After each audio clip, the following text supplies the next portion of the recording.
तर आजच्या व्हिडिओमध्ये आपण माहिती घेणार आहोत डिव्हिजन म्हणजेच भागाकार. तर भागाकार कशा प्रकारे करायचा हे आपण आता माहिती करून घेऊया. तर भागाकारासाठी आपल्या सगळ्यात अगोदर बेसिक जी गोष्ट आहे ती म्हणजे आपले पाढेपाठ पूर्ण पाहिजे, टेबल्स आपले पूर्ण पाठ पाहिजेत. त्याशिवाय आपण त्या ठिकाणी व्यवस्थित पद्धतीने भागाकार करू शकत नाही, डिव्हिजन करू शकत नाही.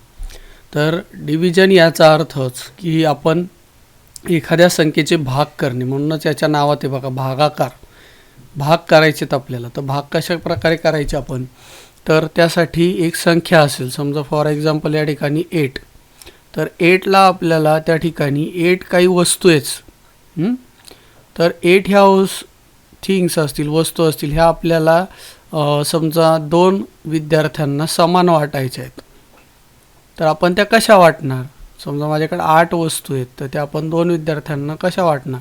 तर त्यासाठी आपण 2 विद्यार्थी, समजा ए आणि बी नावाचा एक विद्यार्थी या ठिकाणी, तर यांना मला 8 वस्तू वाटायच्या आहेत. तर मी काय करेल, या ठिकाणी 8 वस्तू जर मला वाटायच्या आहेत, तर 8 वस्तू वाटण्यासाठी मी अगोदर याला एक देईल, मग याला एक देईल, त्यानंतर 2 2 3 3 4 4. आता बघा दोघांना त्या ठिकाणी 1 2 3 4 1 2 3 4 4 आणि 4 झाले 8.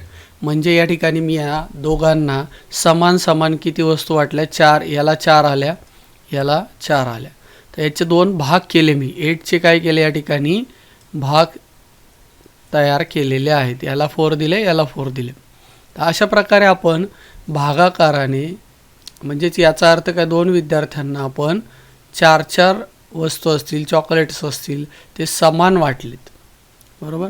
कधी कधी असं होतं की वस्तू वाटताना समजा मुलं आहेत 2 आणि वस्तू माझ्याकडे असतील 9, तर एक बाकी राहणार आहे आपल्याला. तर ते पण आपण नंतर पाहणार आहोत.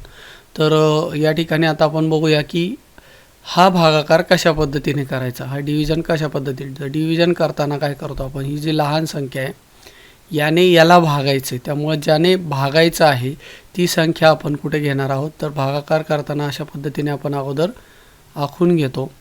तर या ठिकाणी हे जे 2 आहेत हे बाहेर येणार आहेत.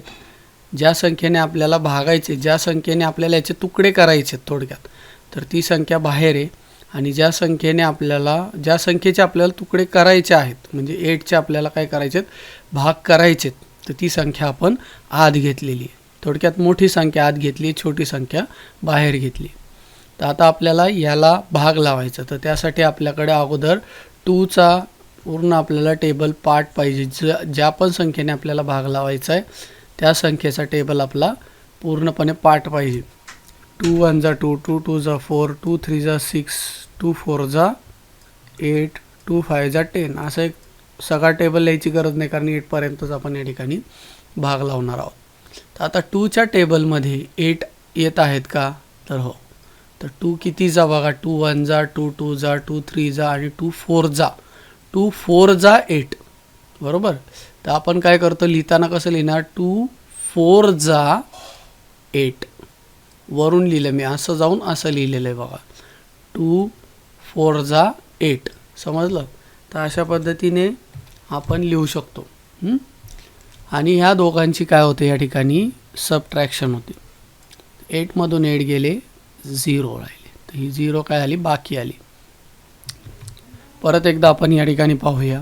आता मला 2ने 8ला काय करायचं, डिवाईड करायचं. ठीक आहे. तर कशा पद्धतीने आपण करणार, तर या ठिकाणी 2 आपण काय केला, ज्याने भाग लावायचा आहे ती संख्या आपण बाहेर घेतली. ठीक आहे. आणि ज्या संख्येला भागायचे ती संख्या आपण आत घेतलेली. तर आता 8ला आपल्याला काय करायचं, 8चे तुकडे करायचे, तर 8चे भाग करायचे, म्हणून आपण ही संख्या काय केली आहे, आतमध्ये घेतली. आणि ही संख्या ज्याने आपल्याला भाग लावायचे ती संख्या आपण बाहेर घेतली.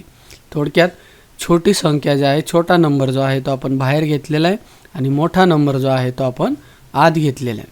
ठीक आहे. तर अशा पद्धतीने आखून घेतल्यानंतर आपण 2 1 जा आणि 2चा टेबल, आपण 2च्या टेबलमध्ये 8 येतात का हे आपण बघायचे. तर 2च्या टेबलमध्ये 8 येतात, त्यामुळे आपण काय केलं, 2 4 जा 8. आणि अशा पद्धतीने लिहिलं, 2 4 जा, इथं 4 जा लिहिलं आहे बघा, 2 4 जा मग 8. बऱ्याच वेळा विद्यार्थी काय करतात, डायरेक्ट 8 लिहितात, वरती उत्तर लिहायचं राहून जातं. म्हणून लिहायची सवय अशी लावायची आपल्याला, 2 4 जा, पहिल्यांदा 2 4 जा, नंतर इथं 8. ठीक आहे. तर अशा पद्धतीने लिहिल्यानंतर यांचं सबट्रॅक्शन केलं आणि आन्सर त्या ठिकाणी जे काही रिमाइंडर बाकी आले 0 ते आपण या ठिकाणी लिहिलेलं आहे. ओके.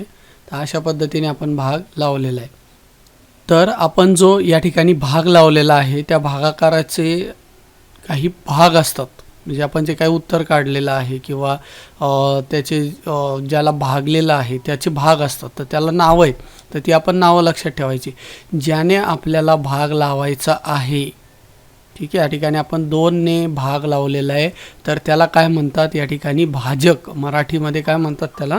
भाजक म्हणतात. आणि इंग्लिशमध्ये त्याला म्हणतात डिवायझर. काय म्हणतात? डिवायझर. ठीक आहे. याचबरोबर ज्याला आपल्याला त्या ठिकाणी भाग द्यायचा आहे, ज्या संख्येला आपल्याला भाग द्यायचा आहे किंवा ज्या संख्येचे भाग होणार आहेत त्याला काय म्हणतात? भाज्य, डिव्हिडंड. ठीक आहे. आणि हे सगळे भाग आपण लावत असताना जे काही आपलं उत्तर येतं त्याला आपण काय म्हणतो? भागाकार. काय म्हणतो आपण त्याला? भागाकार. आणि इंग्लिशमध्ये त्याला म्हणतात क्वोशंट. ठीक आहे.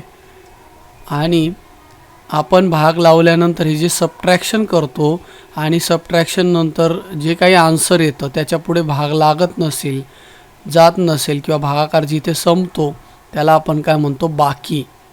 आणि इंग्लिशमध्ये त्याला म्हणतात रिमाइंडर. ठीक आहे. तर ही नावं लक्षात ठेवायची आहेत. आणि हे भागाकाराचे भाग पडत असतात, त्याची नावं आहेत. ठीक आहे. ही नावं फक्त लक्षात ठेवा आणि भागाकाराची पद्धत समजून घ्या.